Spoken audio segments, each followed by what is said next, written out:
walaalayaal waxaan idiin soo gudbinayaa xigmado iyo oraahyo ku saabsan fursadda oo ku dhahaya ka faa'iidaysa fursadda ku soo marta haddaba waa kuwan ee ka bogsho habboon subax kasta markuu waagu baryo fursad ayaa lagu soo bandhigaa adiga ayay ku jirtaa inaad ka faa'iidaysato ama inaad lumiso inaad wixii shalay kaa qaldamo aad ku saxdo ama inaad ku sii qarabto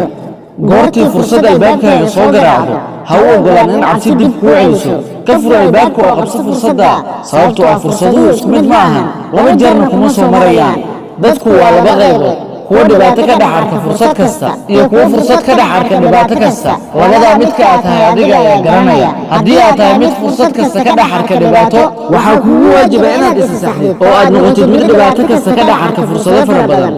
qof kasta mar buu helaa wixii uu weligii jeclaa ama ku riyoon jiray noloshiisa balse nasiib darro markii uu fursaddaa dahabiga uu helo ayuu dayacaa dibna u noqdaa halkii uu horey u socon lahaa xasuusnow fursaduhu marnaba ma lumaan qof kale ayaa qaadanaya tii aad khasaarisay wax kasta oo nolosha kugu soo mara waxaad ka dhigan kartaa fursad aad ku guulaysata ama caqabad fashil iyo guuldaro ku horseeda haddaba kala xulashada adigaa leh waxa ugu dambeeya aan ka shalayno waa fursadihiina soo maray oo aynan ka faa'iidaysan waxaadna ogaan doontaa markaad duquudid oo aad jeclaan doontaa inaad hadda noqotid dhallinyaro si aad xooggaaga iyo caqligaagaba uga faa'iidaysatid goortii albaab xirma mid kale ayaa furma balse waxaan muddo dheer sii egnay albaabkii xirmay annagoo ka shalayna waxaana ku guuldaraysanaa inaan aragna albaabka kale ee furmay haddaba aynu noqonno kuwa ka dhaqaaqa albaabada ka xirma oo raadiya kuwo cusub oo furmay ha iska sugin weligaa in fursad kuu timaado adiga abuuro sababtoo ah haddii aadan isku dayin oo aadan ficil samaynin ma jiri doonto fursad aad ku guulaysato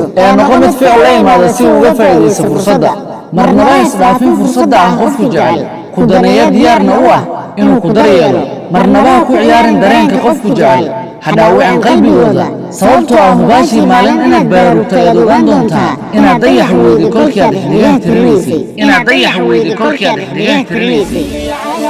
سنن الهدى وعن المبادئ لا نميل بالعزم نجتاز المدى